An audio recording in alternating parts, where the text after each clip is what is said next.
15 engineers, 2 months, millions of dollars. And still, the car couldn't drive a straight line. They'd tested algorithms, rebuilt hardware, rewired hope into every system. Nothing worked. Then one afternoon, a woman walked in quiet, unnoticed, not even on payroll, and fixed it in 47 seconds. This isn't just a story about intelligence. It's about the kind that hides behind humility, the brilliance that never asks for credit, and the people who carry entire worlds while everyone else forgets to ask what they gave up. Asterisk. The Ellis Motion Labs R&D floor was built to feel like a NASA control center, polished glass, whiteboards stretching 2 stories high, coffee and steel, mugs that practically vibrated from the stress radiating across the room. And in the center of it all, Graham Ellis paced silently. He was a father, a founder, and a former aerospace wunderkind. Now, at 42, he was mostly just tired. The problem on the table, or rather, under the autonomous test chassis, was codenamed Project Delta, a groundbreaking driverless mobility platform meant to eliminate human error.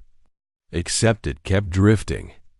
Every time they ran the test, the car veered off the programmed route by 4.2 meters. Not once. Every time, 15 engineers had been rotated through, each one sharper than the last. They tried sensor recalibration, atmospheric compensation, machine learning acceleration. Nothing stuck.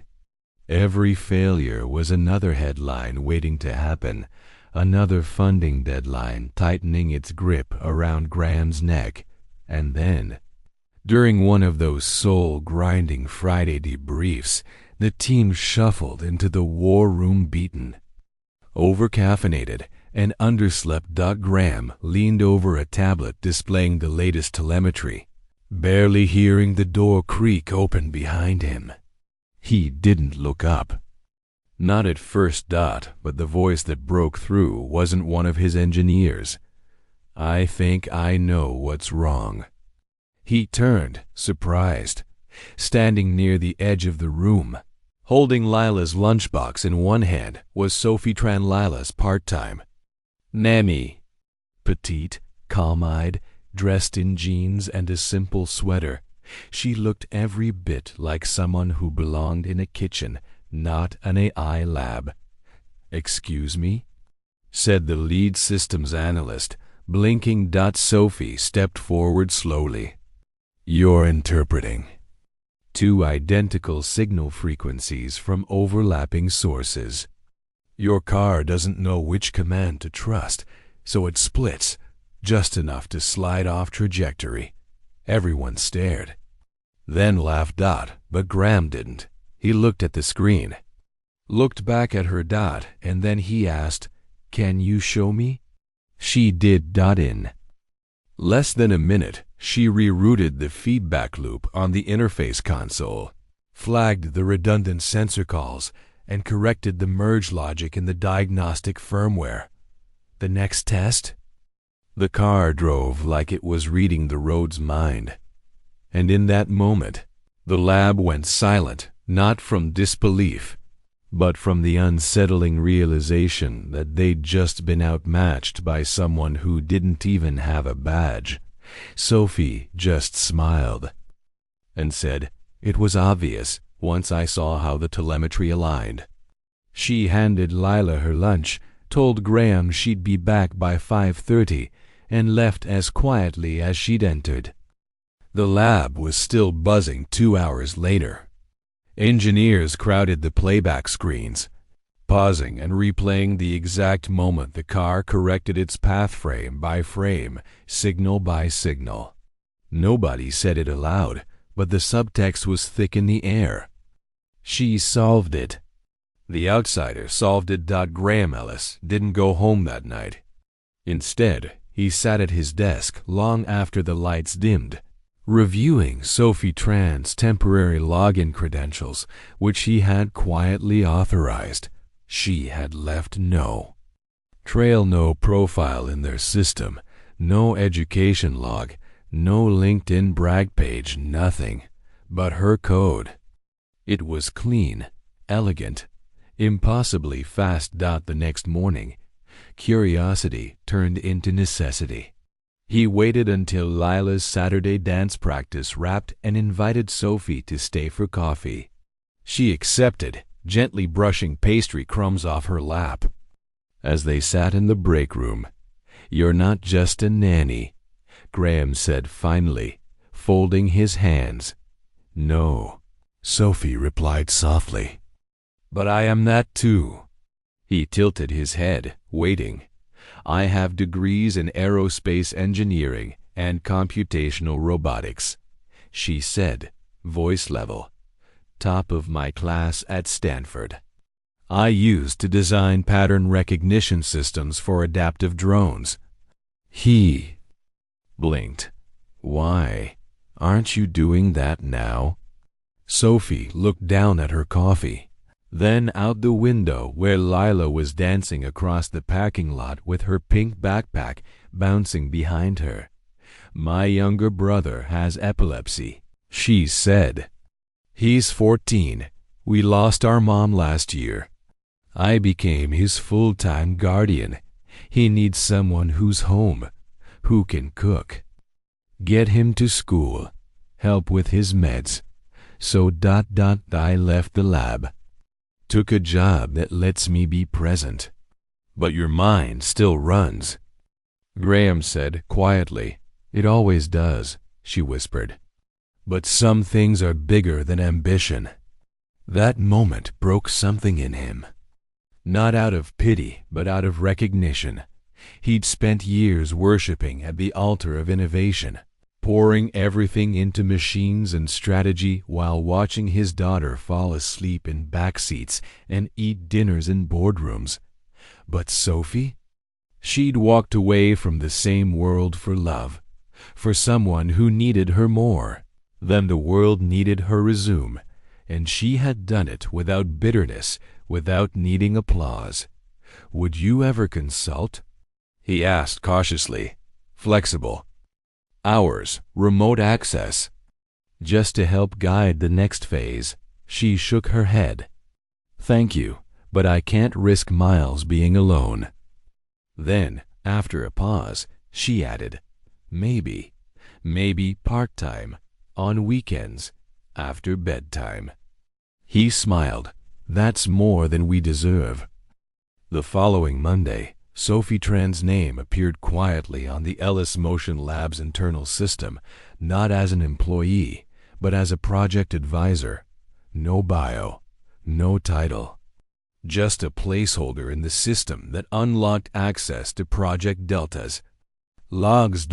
It didn't take long before people started asking questions.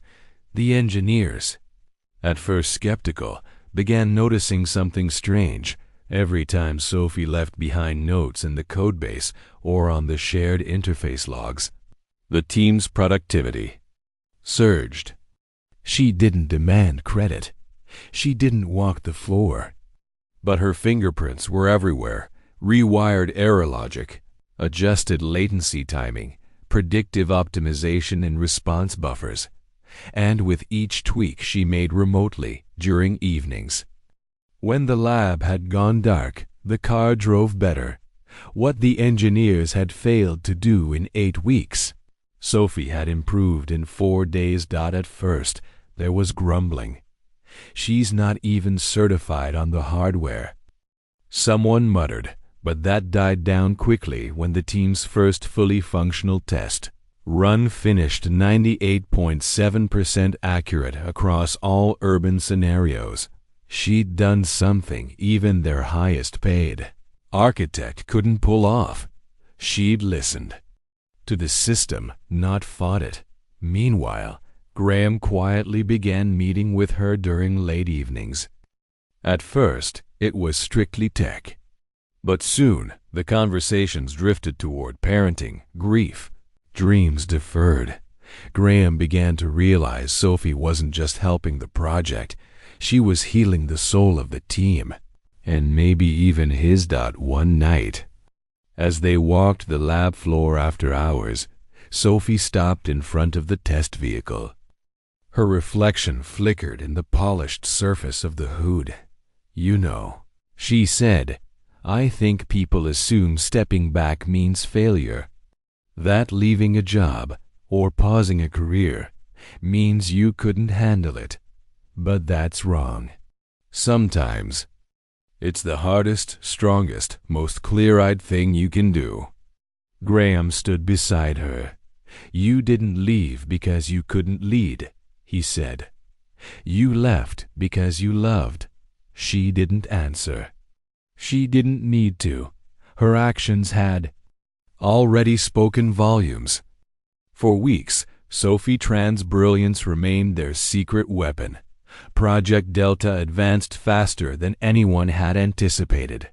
Investors, previously skittish, were now quietly re-engaged. Even the Department of Transportation requested an early demo. The Ellis Motion Labs team had turned a corner, and they all knew whose quiet hands were on the wheel. But good secrets, like all things under pressure, eventually break free. It happened. During a quarterly stakeholder call, when a board member casually asked, "So who finally solved the drift issue?" Graham hesitated. He wasn't ready. One of the engineers, however, spoke before he could pivot. "A consultant," they said. "Sophie Tran, she's the one who caught it." Within 48 hours, Sophie's name was trending in closed industry circles. Made genius working as a nanny. AI prodigy vanishes, resurfaces to rescue self-driving project. Ellis Labs mysterious advisor raises eyebrows. Reporters camped outside the office. A photo of Sophie walking with Lila went viral. And with the attention came assumptions, praise, criticism, and invitations. Job offers from Tesla, Google, even a research chair at Caltech. Sophie declined them all, not because she lacked ambition, but because she had clarity. She had miles. She had purpose. She wasn't interested in building a brand, only in building things that mattered. Graham, meanwhile, was furious not at her, but at the system that had once let someone like her disappear without question. During a press briefing, when asked why he hadn't promoted her sooner, his answer was quiet but firm. Because she didn't need a promotion to lead. She was already leading us. We were just late to realize it. That quote became a headline and a movement. Graham and Sophie met that night on the rooftop terrace above the lab. The city buzzed beneath them, a low hum of neon and ambition. "They're calling you the girl who outcoded Silicon Valley," he said. She laughed softly. "Funny, I just wanted to help your car drive straight." He turned to her. "You helped." More than that. There was a pause, not awkward, just full. "I don't know how this ends," he admitted. "But I don't want to go back to a world where you're not part of what we build." She looked up at him then, and in her eyes was a quiet certainty. "Then don't," she said. Months later, the transformation was complete, not just of Project Delta, but of Ellis Motion Labs as a whole. The car now functioned flawlessly, handling unpredictable conditions with ease. More importantly, the culture had shifted. Engineers spoke more softly, listened more deeply. Meetings opened with questions like, "How's your family?" and "Do you need time?" Not just updates and metrics. And at the center of it all was Sophie Tran, still not a C-suite executive, still not gunning for a title. She was something rarer, a person who led without needing to be followed, One Friday morning, Graham entered the atrium and found a framed photo resting on the company's new display wall, a snapshot of Sophie and her brother Miles beside the very car she'd helped save. A small engraved plaque read, "For those who build quietly and carry the future in their hands." That afternoon, he called a meeting, not in the boardroom, but in the open courtyard beneath the maple trees Sophie liked to work under. In front of the team, he made it official. He announced the Sophie Tran Initiative, a permanent, funded program supporting flexible engineering roles for caregivers, guardians, and anyone whose brilliance had been dimmed by circumstance. It was named not to glorify Sophie, but to preserve the principle she lived by. You are not lesser for stepping aside. You are often braver for it. Sophie stood up to speak only once. Her voice was calm. People ask why I didn't stay in the spotlight, why I didn't take the offers. The truth is, I already had the thing people chase, a reason. My brother, your daughter, the team. I didn't want to build for ego. I wanted to build for meaning. Silence followed, the kind that stirs hearts more than applause. Graham looked at her, not just as the woman who saved his company, but the one who taught him what leadership really meant. In time, Sophie did take on a larger role, quietly, gradually. She continued to consult, to innovate, to rewrite the way Ellis Motion Labs thought about work and talent and life. But her greatest legacy wasn't code or patents. It was how she made space for people to be whole. She and Graham grew closer. Not in headlines, but in late-night conversations and morning routines. They never called what they had a love story, but it was, because in a world obsessed with achievement, they found something braver, connection, compassion, and clarity. And it all began when a brilliant woman chose to help, without needing to be seen. Sometimes the smartest person in the room isn't the loudest. Sometimes the bravest decision is stepping back, not surging forward. And sometimes the person we overlook is the one quietly holding the future together, not with ambition, but with love. Sophie's story reminds us that greatness doesn't always look the way we expect, but it always leaves a mark we'll never forget.